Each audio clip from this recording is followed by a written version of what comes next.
औज़ुबिल्लाहिमिनश्शैतानिर्रजीम बिस्मिल्लाहिर्रहमानिर्रहीम। अस्सलाम वालेकुम सब भरावां को क्या हाल है? ठीक ठाक है? उम्मीद करे तुम ठीक हो सो। तो अज एक बई गड्डी आई है, इहदा मैं ताकू रिव्यू करवा देना।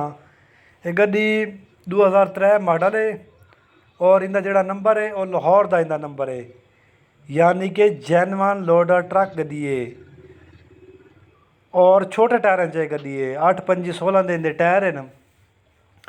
तो इनकी जी बाडी है वह 16 फुट है, लंबाई 16 फुट है और बाडी नवी बाडी बनी हुई है 0 मीटर।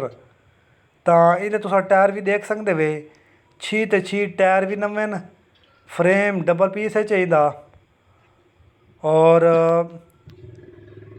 फ्रंट FP हिनो दा टूप भी FP हिनो दी है। तो गड्डी बहुत चंगी गड्डी है, हर लिहाज नाल पूरी गड्डी है। पंजाब का इनका नंबर है, पंजाब का।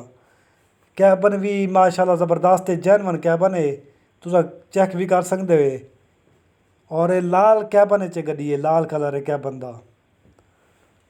तो बहुत सोहनी तो खूबसूरत गड्डी है ये।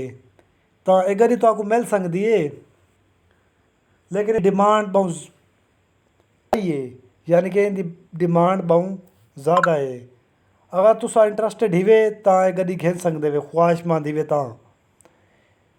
इनकी मॉडल के हिसाब नाल डिमांड तो इनकी 55 लाख रुपया है कैश ते, मॉडल के हिसाब नाल। बाकी तुहाडे सामने गड्डी की कंडीशन चेक करो, गड्डी हाज़र खड़ी है, सिर्फ सलफ मारना तो गड्डी गई टाइम ते, लॉन्ग तो गई गड्डी, ठीक है ना।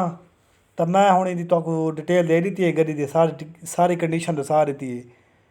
तो मज़ीद मालूमात वास्ते तुसां चांडियो मोटर नाल राबता करके गड्डी खेल सकते हो।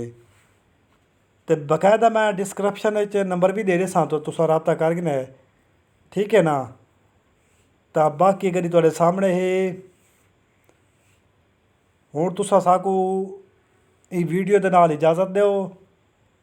तो शुक्रिया, अल्लाह हाफिज़।